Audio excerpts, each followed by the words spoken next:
Satanás considerando a los santos.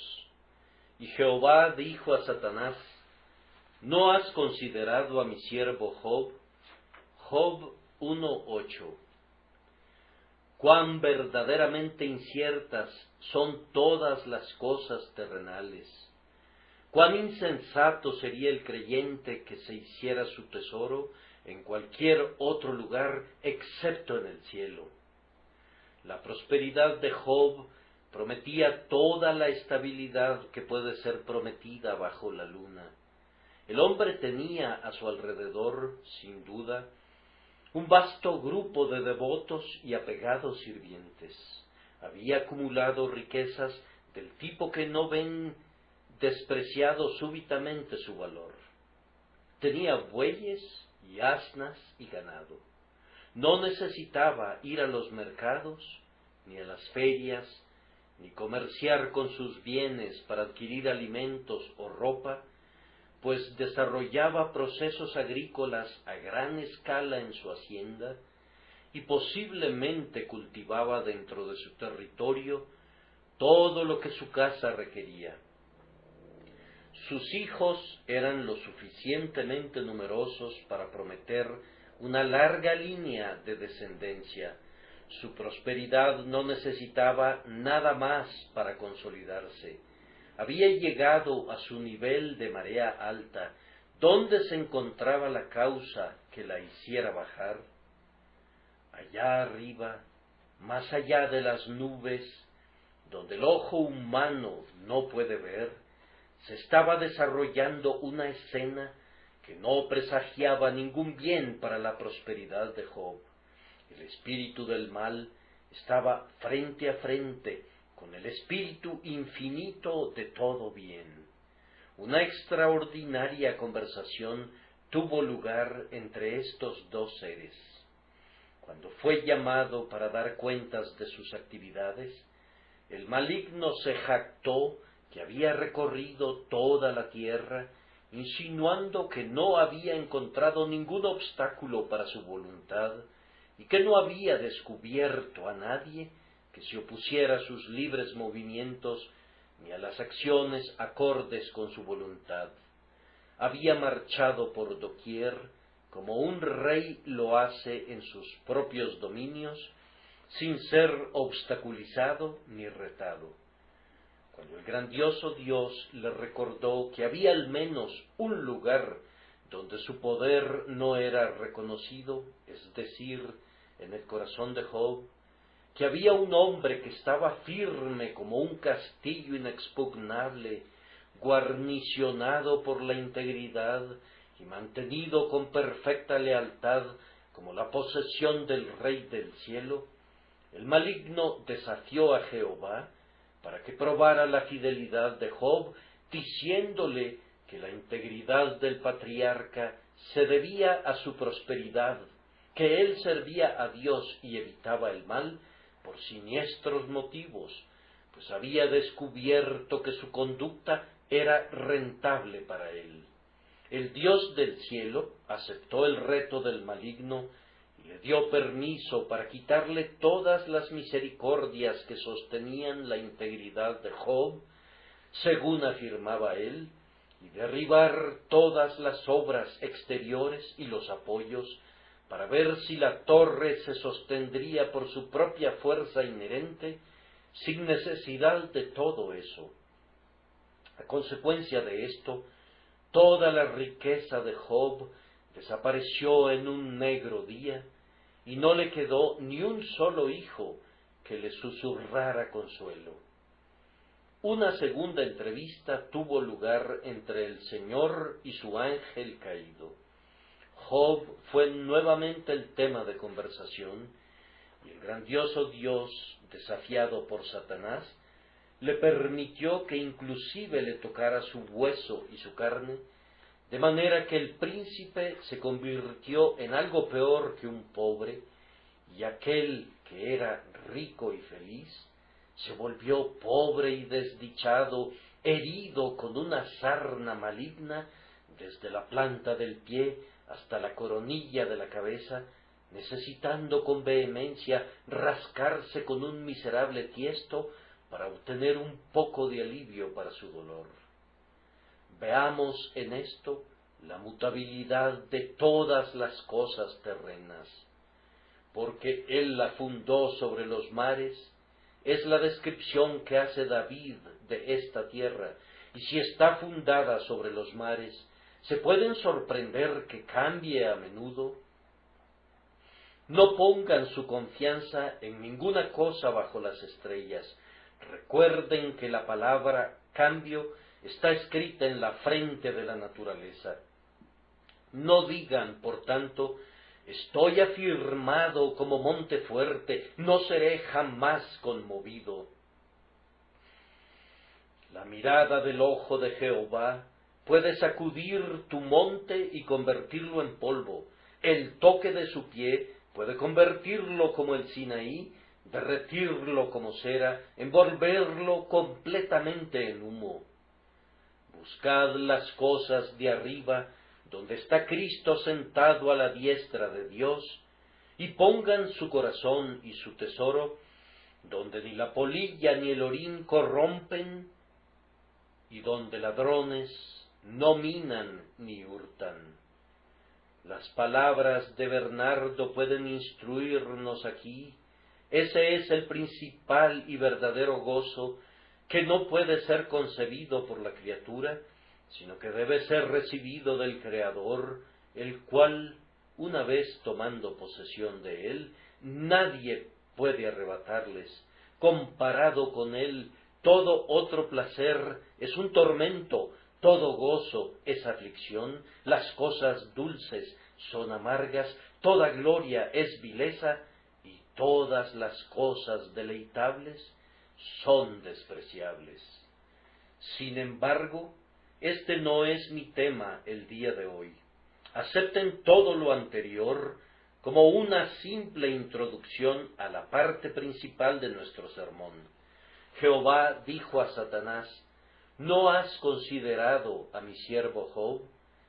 Deliberemos, en primer lugar, en qué sentido el espíritu maligno puede considerar al pueblo de Dios.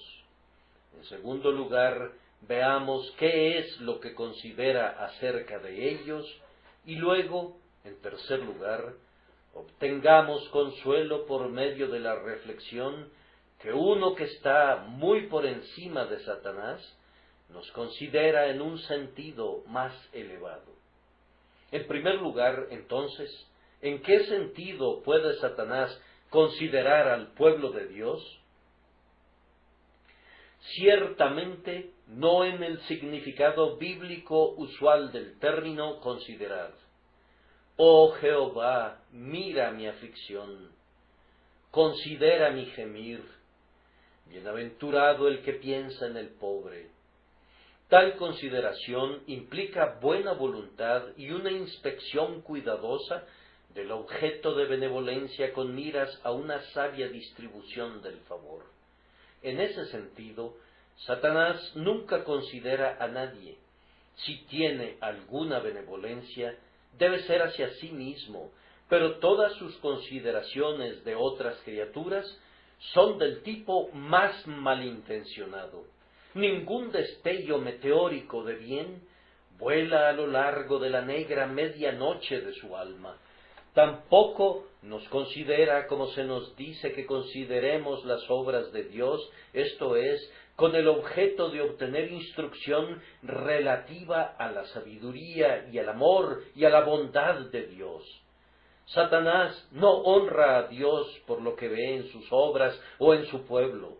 No está en él: ve a la hormiga, oh perezoso, mira sus caminos y sé sabio, sino que él va al cristiano y considera sus caminos y se vuelve insensatamente más enemigo de Dios de lo que antes fue. La consideración que da Satanás a los santos de Dios es de este tipo. Los mira con sorpresa cuando considera la diferencia que hay entre ellos y él mismo. Un traidor, cuando conoce la completa villanía y negrura de su propio corazón, no puede evitar quedarse asombrado cuando es forzado a creer que otro hombre es fiel. El primer recurso de un corazón traicionero es creer que todos los hombres son igualmente traicioneros y que lo son realmente hasta el fondo. El traidor piensa que todos los hombres son traidores como él, o lo serían, si pudieran obtener mejores beneficios que siendo fieles. Cuando Satanás mira al cristiano y lo encuentra fiel a Dios y a su verdad, lo considera como nosotros consideraríamos un fenómeno, tal vez despreciándolo por su insensatez, pero sin embargo maravillándonos de él y preguntándonos cómo puede actuar así. Yo, parece decir, un príncipe, un colega del parlamento de Dios, no quiero someter mi voluntad a Jehová. Yo pensé que era mejor reinar en el infierno que servir en el cielo. No conservé mi primer estado, sino que caí de mi trono. ¿Cómo es que éstos pueden permanecer? ¿Qué gracia es esta que los mantiene? Yo era un vaso de oro, y sin embargo fui hecho pedazos. Estos son vasijas de barro, pero no puedo quebrarlos. No pude permanecer en mi gloria. ¿Cuál puede ser la gracia sin par que los sostiene en su pobreza, en su oscuridad, en su persecución, siempre fieles al Dios que no los bendice ni los exalta, como lo hizo conmigo? Puede ser también que él se sorprenda por la felicidad de ellos. Él siente dentro de sí un mar hirviente de miseria. Hay un golfo insondable de angustia dentro de su alma, y cuando mira a los creyentes, los ve tranquilos en sus almas, llenos de paz y felicidad, y a menudo sin ningún medio externo por el cual puedan ser consolados, y sin embargo se gozan y están llenos de gloria. Él va de arriba para abajo a lo largo del mundo y posee gran poder y tiene muchos esbirros que le sirven, y sin embargo no tiene la felicidad de espíritu que posee aquella humilde campesina, oscura, desconocida, que no tiene sirvientes que la atiendan, extendida sobre la cama de la enfermedad. Él admira y odia la paz que reina en el alma del creyente. Su consideración puede ir mucho más lejos que esto. No piensan que él los considera para detectar, si fuera posible, alguna mancha o falla en ellos, para proporcionarse solaz. Ellos no son puros, dice él, estos que han sido comprados con sangre, estos elegidos antes de la fundación del mundo, ellos todavía pecan. Estos hijos de Dios adoptados, por quienes el glorioso Hijo inclinó su cabeza y entregó el Espíritu, aun ellos ofenden. ¿Cuánto debe reírse entre dientes con todo el deleite del que es capaz en relación a los pecados secretos del pueblo de Dios? Y si él puede ver algo en ellos que es inconsistente con su profesión de fe, algo que parezca ser engañoso, y en todo ello algo parecido a sí mismo, él se goza. Cada pecado que nace en el corazón del creyente le grita al diablo: Padre mío, Padre mío, y él siente algo parecido al gozo de la paternidad al contemplar a su vástago inmundo.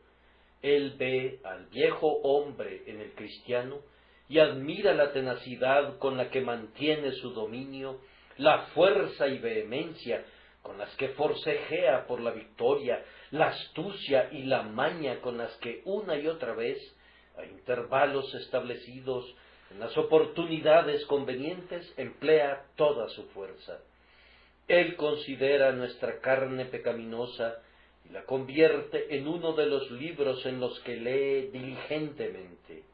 Algunos de los elementos más interesantes, no lo dudo, en los que se posa jamás el ojo del diablo, son la inconsistencia y la impureza que él puede descubrir en el verdadero Hijo de Dios. A este respecto, tenía muy poco que considerar en el verdadero siervo de Dios, Job. Y esto no es todo, sino más bien el punto de partida de su consideración. No dudamos que él ve al pueblo de Dios, y especialmente a los más eminentes y excelentes entre ellos, como las grandes barreras para el progreso de su reino.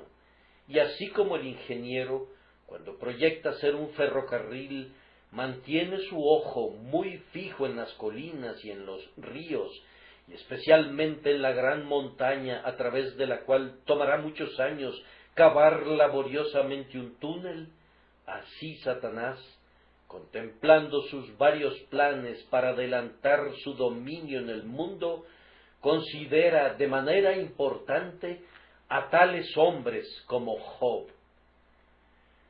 Satanás debe haber considerado mucho a Martín Lutero. Yo podría navegar por todo el mundo, dice él, si no fuera por ese monje. Él obstruye mi camino. Ese hombre cabeza dura odia y maltrata a mi primogénito, el Papa. Si me pudiera deshacer de él, no tendría más problemas, aunque 50,000 santos más pequeños obstruyeran mi camino. Él ciertamente considerará al siervo de Dios, si no hay nadie como él, si se yergue diferente y separado de sus compañeros. Quienes somos llamados a la obra del ministerio, debemos esperar, por nuestra posición, ser objetos especiales de su consideración. Cuando el catalejo está en el ojo de ese terrible guerrero, seguramente buscará a aquellos que por sus uniformes son identificados como los oficiales, y él ordena a sus francotiradores que sean muy cuidadosos en apuntar a estos, pues, dice él, si el que lleva el estandarte cae, entonces se obtendrá la victoria más fácilmente por nuestro lado, y nuestros oponentes saldrán huyendo más rápidamente. Si eres más generoso que otros santos, si vives más cerca de Dios que otros, así como los pájaros picotean principalmente la fruta más madura, así puedes esperar que Satanás estará más activo en contra tuya. ¿A quién le interesa combatir por una provincia cubierta de piedras y rocas desnudas, con un manto de hielo generado por mares congelados? Pero en todos los tiempos ciertamente habrá luchas por conquistar los fértiles valles, donde las gavillas de trigo son abundantes, y donde el trabajo del granjero es bien compensado, y así Satanás combatirá muy arduamente con quienes honran más a Dios. Él quisiera arrancar las joyas de Dios de su corona, si pudiera, y arrancar las piedras preciosas del Redentor, inclusive de su propio pectoral. Entonces, él considera al pueblo de Dios, viéndolos como obstáculos para su reino. Él inventa métodos por medio de los cuales pueda quitarlos de su camino o contarlos como suyos. La oscuridad cubriría la tierra si él pudiera apagar las luces. No habría fruto que hiciera ruido como el Líbano si él pudiera destruir ese puñado de grano en la tierra, en las cumbres de los montes. De aquí que su perpetua consideración sea para hacer que los fieles entre los hombres fracasen. No se requiere mucha sabiduría para discernir que el gran objetivo de Satanás al considerar al pueblo de Dios es dañarlo.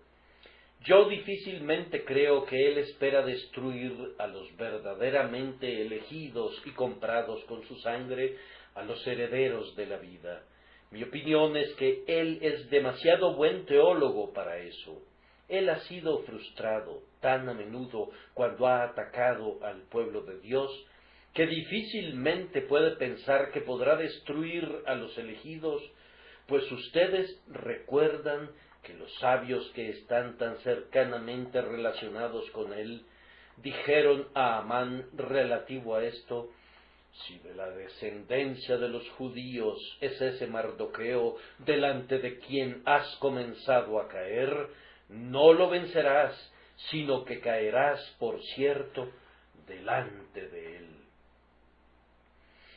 Él sabe muy bien que hay una simiente real en la tierra contra la cual él lucha en vano, y me parece que si él pudiera estar absolutamente seguro que algún alma es elegida de Dios, difícilmente perdería su tiempo intentando destruirla, aunque podría buscar atormentarla y deshonrarla. Sin embargo, es muy probable que Satanás no sepa más quiénes son los elegidos de Dios de lo que nosotros sabemos, pues él solo puede juzgar, como nosotros, por las acciones exteriores, aunque él puede formarse un juicio más preciso que nosotros debido a una mayor experiencia, y es capaz de ver a las personas en privado, donde nosotros no podemos entrometernos. Sin embargo, su negro ojo no puede mirar nunca lo que está contenido en el libro de Dios de los decretos secretos. Los conoce por sus frutos, y nosotros también los conocemos de la misma manera. Puesto que nosotros estamos a menudo engañados en nuestro juicio, él también podría estarlo, y por tanto me parece a mí que su política es esforzarse para destruirlos a todos ellos, sin saber en qué casos puede tener éxito. Él anda alrededor buscando a quién devorar, y puesto que no sabe a quién se le va a permitir tragar, él ataca a todo el pueblo de Dios con vehemencia. Alguien podría decir: ¿cómo puede hacer esto el diablo? Él no hace esto únicamente por sí mismo. Que yo sepa, no muchos de nosotros hemos sido tentados jamás directamente por Satanás. Puede ser que no seamos lo suficientemente notables entre los hombres para ser dignos de su interés, pero él tiene todo un ejército de espíritus inferiores colocados bajo su supremacía y control, y como dijo el centurión acerca de sí mismo, lo mismo pudo haber dicho acerca de Satanás. Él dice a este espíritu: haz esto, y lo hace, y a su siervo: ve, y va. Así, todos los siervos de Dios, más o menos, se encontrarán bajo los asaltos directos o indirectos del gran enemigo de las almas, y eso con miras a destruirlos, pues él engañaría, de ser posible, aún a los mismos elegidos, y allí donde no puede destruir, no hay duda que el objetivo de Satanás es afligirlos. A él no le gusta ver contento al pueblo de Dios. Yo creo que el diablo se deleita grandemente con algunos ministros cuya tendencia en su predicación es multiplicar y fortalecer dudas y temores y aflicción y desaliento como evidencias del pueblo de Dios. Ah, dice el diablo, continúa predicando, estás haciendo muy bien mi trabajo, pues me gusta ver que el pueblo de Dios esté triste. Si puedo hacer que sobre los sauces cuelguen sus arpas y anden por allí con rostros miserables, calculo que habré cumplido con mi obra de manera cabal. Mis queridos amigos, velemos para no caer en esas engañosas tentaciones que pretenden hacernos humildes, pero que realmente intentan hacernos incrédulos. Nuestro Dios no se deleita en nuestras dudas y desconfianzas. Vean cómo Él demuestra su amor en el don de su amado Hijo Jesús. destierren entonces todas sus imaginaciones malsanas y regocíjense en una confianza inconmovible. Dios se deleita cuando es adorado con gozo. Venid, aclamemos alegremente a Jehová, cantemos con júbilo a la roca de nuestra salvación, lleguemos ante su presencia con alabanza, aclamémosle con cánticos. Alegraos en Jehová y gozaos justos, y cantad con júbilo todos vosotros los rectos de corazón. Regocijaos en el Señor siempre. Otra vez digo, regocijaos. A Satanás no le gusta esto. Martín Lutero solía decir, cantemos salmos y desafiemos al diablo, y no tengo ninguna duda de que Martín Lutero tenía mucha razón, pues ese amante de la discordia odia la alabanza armoniosa y gozosa. Amado hermano, el archienemigo quiere volverte miserable aquí, si no puede tenerte en el más allá, y en esto, sin duda, intenta golpear el honor de Dios. Él está bien consciente que los cristianos que se lamentan a menudo deshonran la fidelidad de Dios al desconfiar de ella, y él piensa que si puede afligirnos hasta el punto de no creer más en la constancia y en la bondad del Señor, le habrá robado a Dios su alabanza. El que sacrifica alabanza me honrará, dice Dios, y así Satanás descarga el hacha en la raíz de nuestra alabanza para que Dios no sea glorificado. Además, si Satanás no puede destruir a un cristiano, ¿cuán a menudo no ha estropeado su utilidad? Muchos creyentes han caído sin romperse el cuello, eso es imposible, pero se han roto algún hueso importante y se han acercado cojeando a sus tumbas. Podemos recordar con dolor a algunos hombres que fueron alguna vez eminentes en los rangos de la iglesia, que corrieron bien, pero súbitamente, bajo la presión de la tentación, cayeron en pecado y sus nombres no fueron mencionados otra vez en la iglesia, excepto con aliento entrecortado. Todo el mundo pensó y esperó que fueran salvos, aunque así como por fuego, pero ciertamente su utilidad anterior nunca pudo regresar. Es muy fácil volver atrás en el peregrinaje celestial, pero es muy difícil recuperar los pasos. Pueden desviarse y apagar su vela con prontitud, pero no pueden encenderla tan rápidamente. Amigo, amado en el Señor, vela contra los ataques de Satanás y permanece firme, porque tú, como pilar de la casa de Dios, eres muy querido por nosotros y no podemos prescindir de ti. Como un padre o como una matrona en medio de nosotros te honramos y, no quisiéramos tener que deplorar o lamentar, no deseamos ser afligidos al escuchar los gritos de nuestros adversarios cuando exclamen, ¡ajá, ajá! Así queríamos que sucediera, pues han sucedido muchas cosas en Sión que no quisiéramos que fueran anunciadas en Gat, ni que fueran publicadas en las calles de Ascalón, para que no se alegren las hijas de los incircuncisos y no triunfen los hijos de los filisteos. Oh, que Dios nos conceda gracia como iglesia para permanecer fuertes ante los engaños de Satanás y sus ataques, que habiendo hecho su peor esfuerzo no pueda obtener ninguna ventaja sobre nosotros, y después de haber considerado y considerado de nuevo, y de haber contado muy bien nuestras torres y nuestros baluartes, se ha forzado a la retirada, porque sus arietes no pueden ni siquiera sacudir una piedra de nuestras murallas, y sus ondas no pueden matar a ninguno de nuestros soldados sobre los muros. Antes de abandonar este punto, me gustaría decir que tal vez alguien pudiera sugerir: ¿cómo es posible que Dios permita esta constante y malévola consideración de su pueblo por parte del maligno?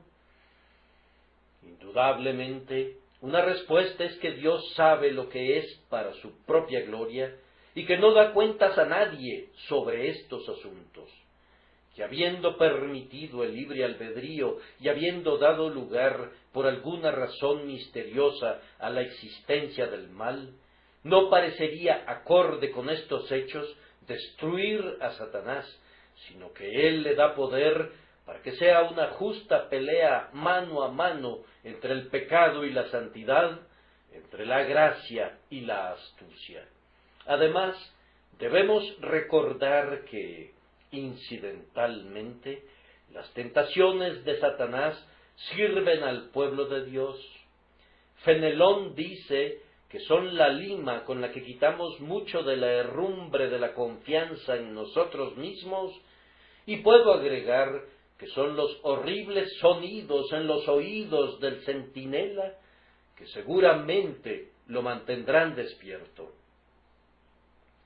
Un teólogo práctico observa que no hay una sola tentación en el mundo que sea tan mala como el hecho de no ser tentado en lo absoluto, pues ser tentados tenderá a mantenernos despiertos, mientras que, sin ninguna tentación, la carne y la sangre son débiles, y aunque el espíritu esté pronto, sin embargo, podemos caer en el adormecimiento. Los hijos no huyen del lado de sus padres cuando los perros grandes les ladran. Los aullidos del diablo nos pueden llevar más cerca de Cristo, nos pueden enseñar nuestra propia debilidad, nos pueden mantener sobre nuestra torre de vigía y pueden ser convertidos en instrumentos de preservación de otros males. Sed sobrios y velad, porque vuestro adversario el diablo, como león rugiente, anda alrededor buscando a quien devorar, y que se nos permita afectuosamente a nosotros que estamos en una posición de liderazgo, insistirles con una solicitud sincera: hermanos, oren por nosotros, expuestos especialmente como estamos a la consideración de Satanás, para que seamos guardados por el poder divino, que seamos enriquecidos por sus fieles oraciones, para que seamos conservados hasta el fin.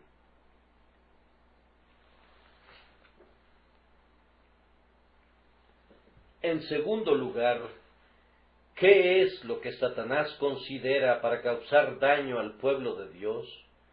No se puede decir de él lo mismo que se puede decir de Dios, que nos conoce plenamente, pero como ha estado tratando con la pobre humanidad caída cerca de 6000 años, debe haber adquirido una muy vasta experiencia en todo ese tiempo, y habiendo recorrido toda la tierra, y habiendo tentado a los que están arriba y a los que están abajo, debe conocer sumamente bien cuáles son los móviles de la acción humana y cómo manipularlos.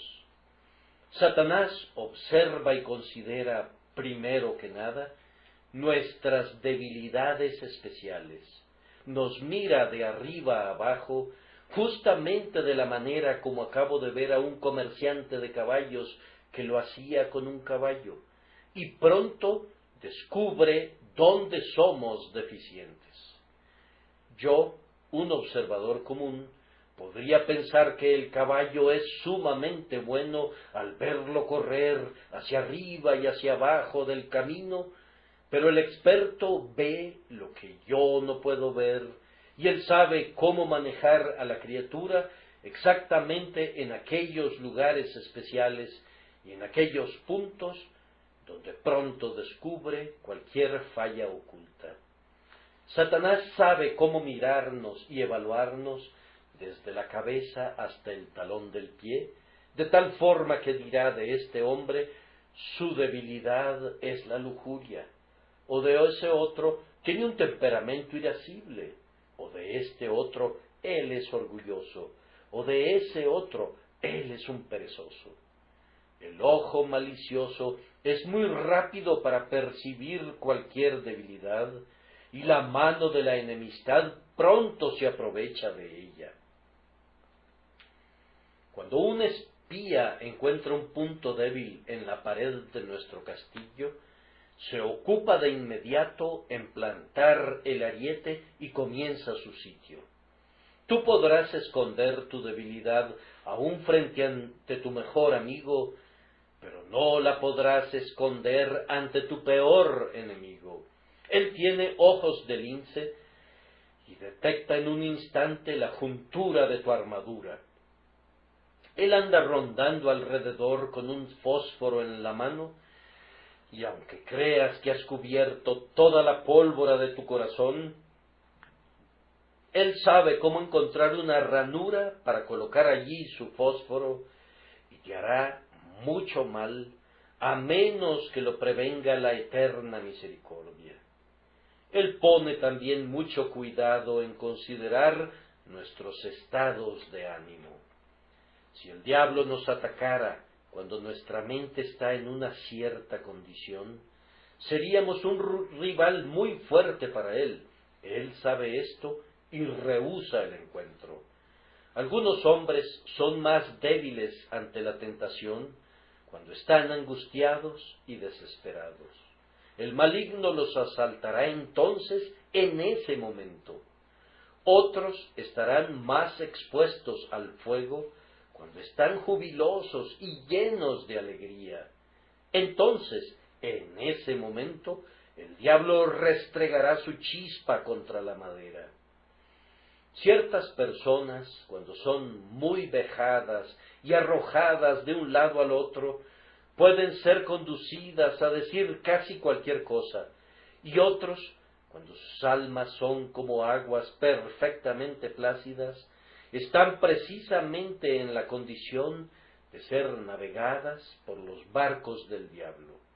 Así como quien trabaja los metales sabe que un cierto metal debe ser trabajado a una cierta temperatura y otro a una temperatura diferente, como quienes tratan con químicos saben que a cierta temperatura un químico hervirá, mientras que otro alcanzará el punto de ebullición mucho antes, así Satanás sabe exactamente a qué temperatura debe trabajarnos para alcanzar su propósito. Las pequeñas ollas hierven de inmediato cuando son puestas directamente sobre el fuego, y así los hombrecitos de temperamento irascible pronto estallan en pasión.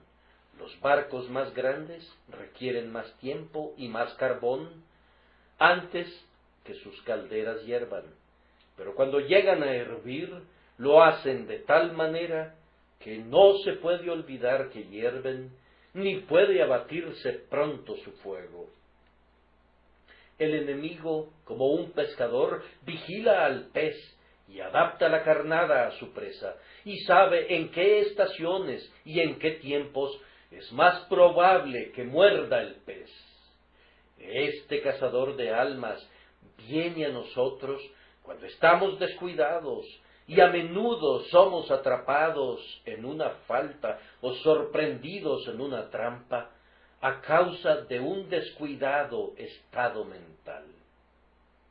Ese raro coleccionista de dichos escogidos, Thomas Spencer, tiene la siguiente descripción que viene muy bien al caso. El camaleón, cuando se esconde bajo la hierba para cazar moscas y saltamontes, adopta el color de la hierba, así como el pólipo adopta el color de la roca bajo la cual acecha, para que el pez se pueda aproximar a él sin ninguna sospecha de peligro. De la misma manera, Satanás adopta esa forma que nos produce menos miedo y pone ante nuestros ojos esos objetos de tentación que son más atractivos para nuestra naturaleza, para así atraernos muy prontamente hacia su red. Él navega con todos los vientos y sopla sobre nosotros en la dirección en la que nos inclinamos por la debilidad de la naturaleza. ¿Es deficiente nuestro conocimiento en materia de fe? Nos tienta para conducirnos al error. ¿Es delicada nuestra conciencia? Nos tienta a la escrupulosidad y a la precisión exagerada. ¿Tiene nuestra conciencia, como la línea eclíptica, alguna amplitud? Nos tienta para llevarnos a la libertad carnal. ¿Poseemos un espíritu valeroso? Nos tienta el orgullo. ¿Somos temerosos y desconfiados? Nos tienta a la desesperación. ¿Somos de una disposición flexible? Nos tienta a la inconstancia. ¿Somos rígidos? Entonces trabaja para hacernos herejes obstinados, cismáticos o rebeldes. ¿Somos de un temperamento austero? Nos tienta a la crueldad. ¿Somos suaves y apacibles? Nos tienta a la indulgencia y a la piedad insensata. ¿Somos fogosos en los asuntos de religión? Nos tienta para conducirnos al celo ciego y a la superstición. ¿Somos fríos? Nos tienta para llevarnos a una tibieza como la de la Odisea.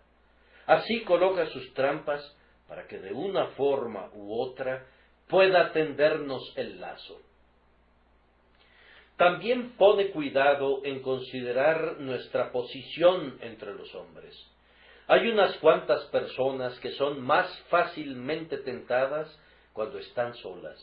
Están sujetas en ese momento a una gran pesadez mental y pueden ser conducidas a terribles crímenes.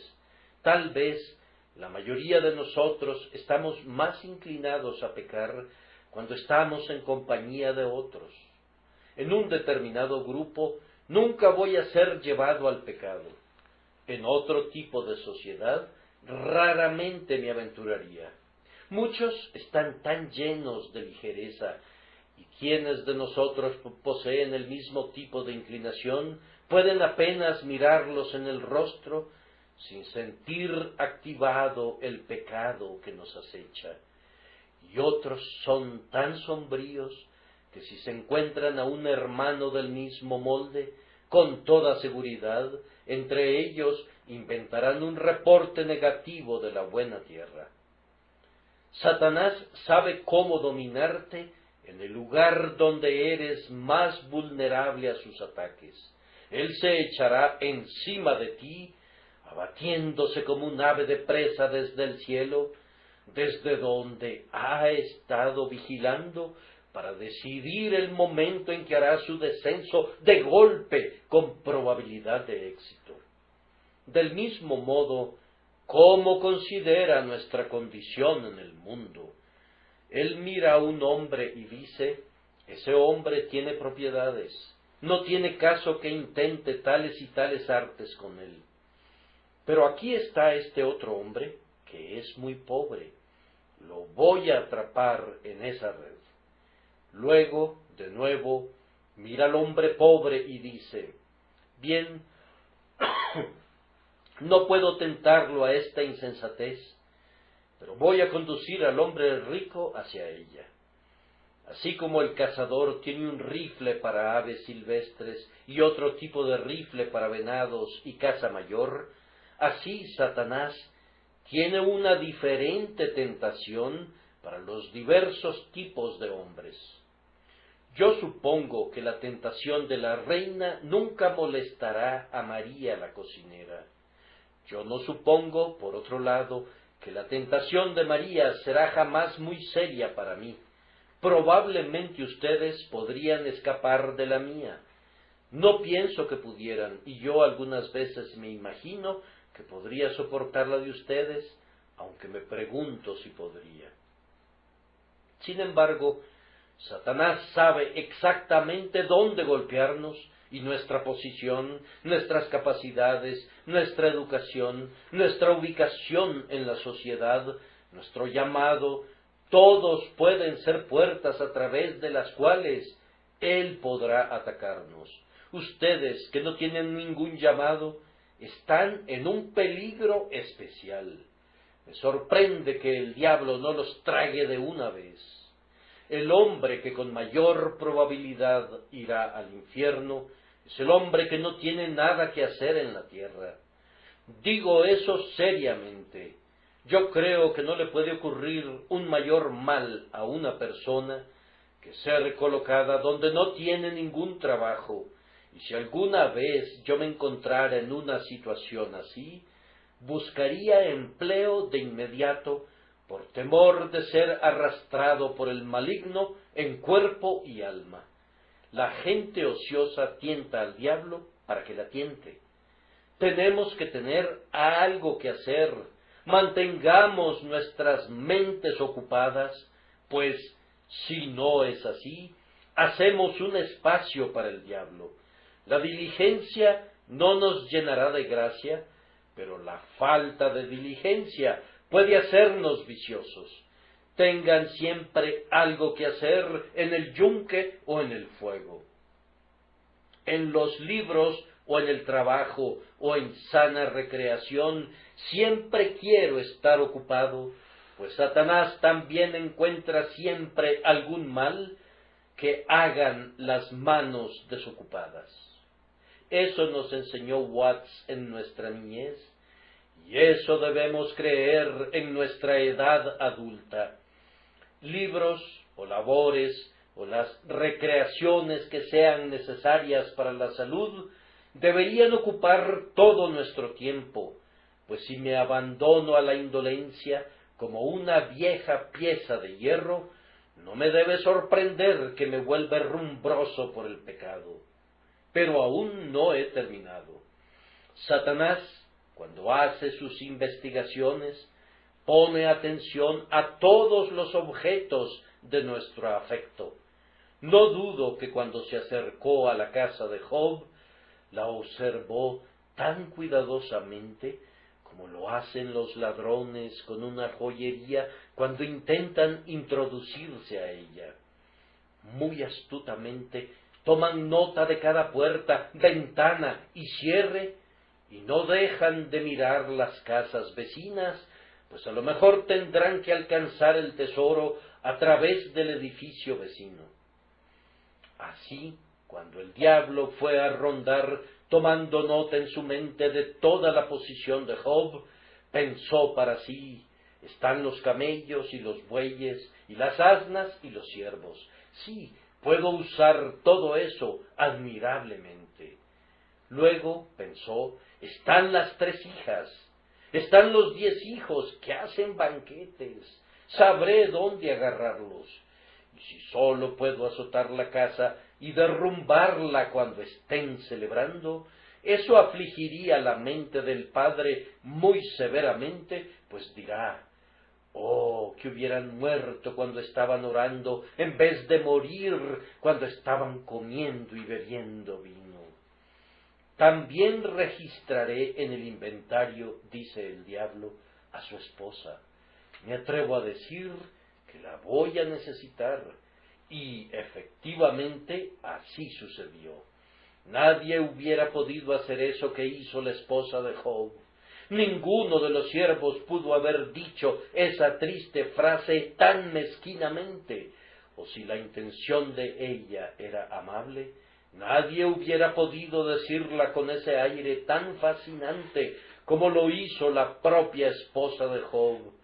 Bendice a Dios y muérete, como podría también ser traducida, o maldice a Dios y muérete. Ah, Satanás, tú has arado con la novilla de Job, pero no has tenido éxito. La fuerza de Job radica en su Dios, no en su cabello, pues de lo contrario pudiste haberlo rapado como fue rapado Sansón. Tal vez el maligno había inspeccionado incluso las sensibilidades personales de Job, seleccionando esa forma de aflicción corporal que él sabía que era la más temida por su víctima. Trajo sobre él una enfermedad que Job pudo haber visto con estremecimiento en los pobres que se amontonaban fuera de las puertas de la ciudad. Hermanos, Satanás también los conoce bastante bien a ustedes. Tú tienes un hijo, y Satanás sabe que lo idolatras. Dice, allí tengo un lugar para poder herirlo. Aún la compañera de tu pecho puede ser convertida en una aljaba en la que se guardarán las flechas del infierno hasta que venga el momento, y entonces ella se convertirá en el arco desde el cual Satanás las disparará. Cuida inclusive a tu vecino y a esa que está en tu pecho, pues no sabes cómo puede Satanás aprovecharse de ti. Nuestros hábitos, nuestros gozos, nuestras tristezas, nuestros retiros, nuestras posiciones públicas, todo ello puede ser convertido en armas de ataque por este desesperado enemigo del pueblo de Dios. Nos encontramos con trampas por todas partes, en nuestra cama y a nuestra mesa, en nuestra casa y en la calle. Hay lazos y trampas cuando estamos con otros, hay hoyos cuando estamos solos. Podemos encontrar tentaciones en la casa de Dios, así como también en el mundo, trampas en nuestra elevada posición y venenos mortales en nuestra bajeza. No podemos esperar estar libres de tentaciones mientras no hayamos cruzado el Jordán, y entonces, gracias a Dios, estaremos fuera del alcance de los disparos del enemigo. El último aullido del perro del infierno será escuchado cuando estemos descendiendo a las frías aguas del negro arroyo, pero cuando oigamos el aleluya de los glorificados, habremos terminado con el negro príncipe por siempre y para siempre. Satanás consideraba, pero hubo una consideración más elevada que controló a todas las demás. En tiempos de guerra, los zapadores y los que colocan minas por parte de un bando pondrán una mina, y es muy común, para contrarrestarla, que los zapadores y los mineros del otro bando las trasminen. Esto es precisamente lo que Dios hace con Satanás. Satanás está colocando minas y él piensa encender la mecha y volar el edificio de Dios, pero en todo ese tiempo Dios lo está trasminando y hace estallar la mina de Satanás antes de que pueda hacer ningún daño. El diablo es el mayor de todos los tontos. Él tiene más conocimiento, pero menos sabiduría que cualquier otra criatura. Él es más sutil que todas las bestias del campo, pero eso es bien llamado sutileza, no sabiduría. Todo el tiempo que Satanás estaba tentando a Job, escasamente se daba cuenta que estaba respondiendo al propósito de Dios, pues Dios estaba viendo y considerando el todo, sosteniendo al enemigo como un hombre sostiene un caballo por su freno. El Señor había considerado exactamente cuán lejos le permitiría llegar a Satanás. La primera vez no le permitió tocar su carne. Tal vez eso era más de lo que Job podría soportar en aquel momento. ¿Acaso no han notado alguna vez que si tienen una buena salud corporal, ustedes pueden soportar pérdidas y cruces, y aun la pérdida de seres queridos con algo parecido a la ecuanimidad? Eso sucedió con Job. Tal vez, si la enfermedad hubiera llegado al principio y el resto a continuación, pudiera haber sido una tentación demasiado pesada para él. Pero Dios, que conoce con precisión cuán lejos puede permitirle llegar al enemigo, le dirá: hasta aquí y no más allá. Job se acostumbró gradualmente a su pobreza. De hecho, la prueba ya había perdido todo su aguijón en el momento que Job dijo: Jehová dio y Jehová quitó. Ese enemigo había muerto. Más aún, estaba enterrado, y esta era la oración fúnebre: sea el nombre de Jehová bendito. Cuando vino la segunda prueba, la primera prueba había calificado a Job para soportar la segunda. Puede ser una prueba más severa para un hombre que posee una gran riqueza mundana, ser súbitamente privado del poder corporal de gozarla, que perderlo todo desde el principio, para luego perder la salud necesaria para gozarla.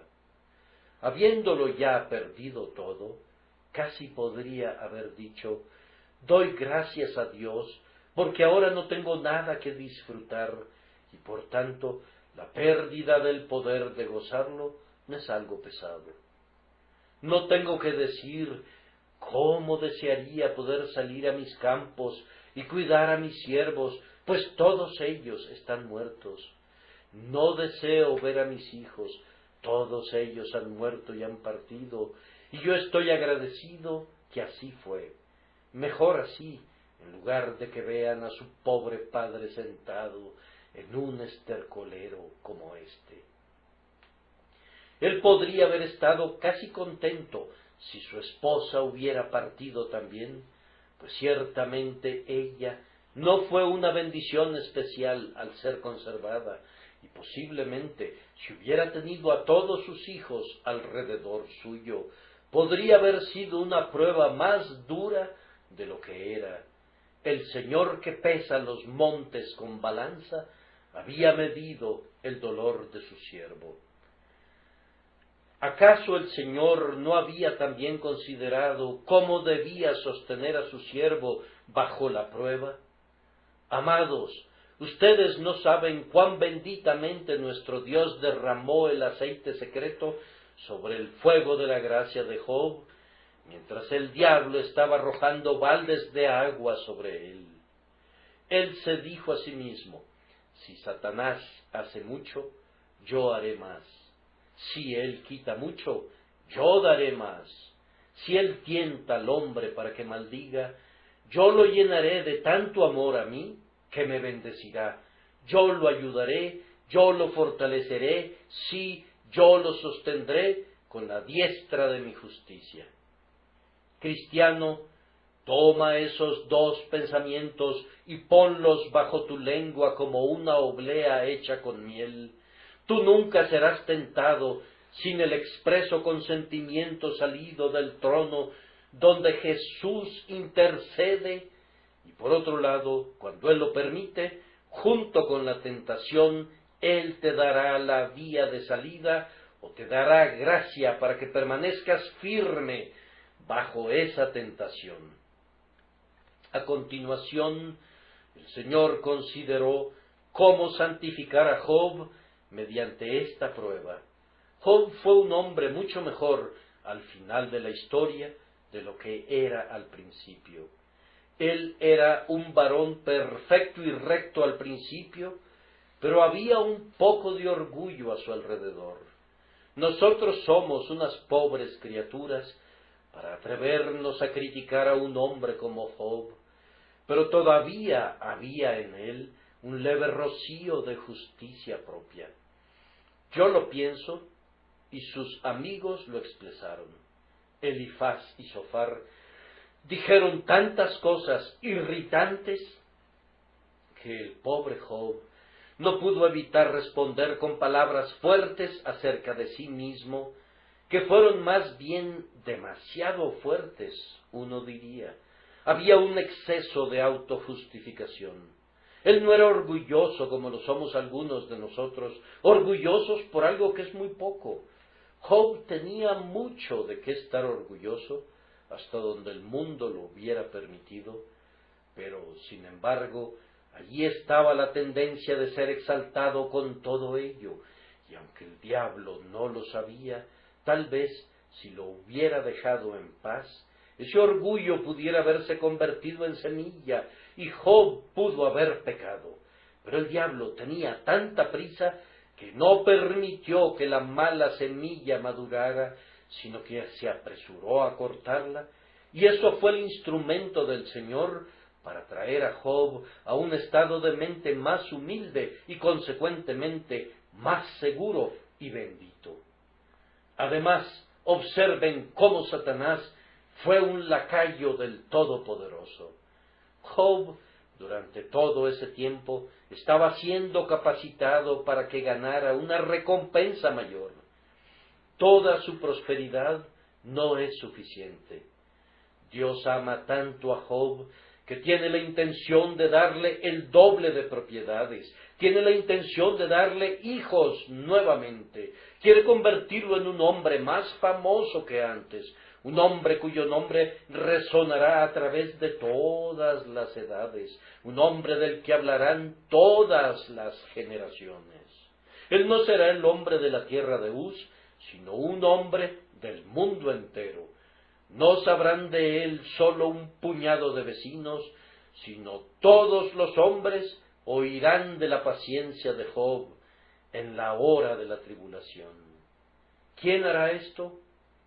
¿Quién diseñará la trompeta de la fama por medio de la cual el nombre de Job será anunciado? El diablo va a la fragua y labora con todo su poder para hacer ilustre a Job. Diablo insensato, él está construyendo el pedestal sobre el cual Dios pondrá a su siervo Job para que pueda ser contemplado con admiración por todas las edades. Para concluir, las aflicciones de Job y la paciencia de Job han sido una bendición duradera para la Iglesia de Dios y han infligido una afrenta increíble sobre Satanás. Si quieres hacer enojar al demonio, échale en cara la historia de Job.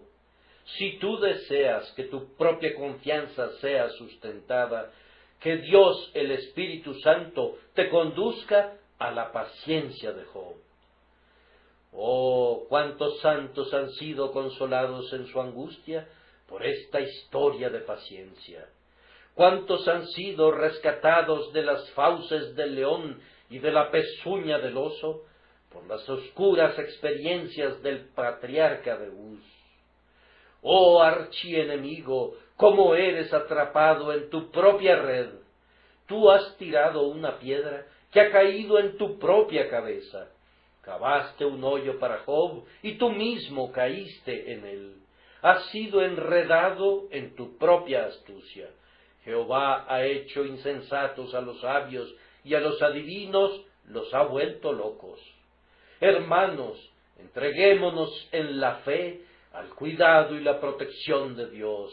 Aunque vengan la pobreza, la enfermedad y la muerte, seremos conquistadores en todas las cosas por medio de la sangre de Jesucristo y por el poder de su Espíritu saldremos victoriosos al final. Quiera Dios que todos nosotros confiemos en Jesús, que quienes no han confiado todavía en Él, sean conducidos a comenzar a confiar el día de hoy, y Dios tendrá eternamente toda la alabanza de todos nosotros. Amén.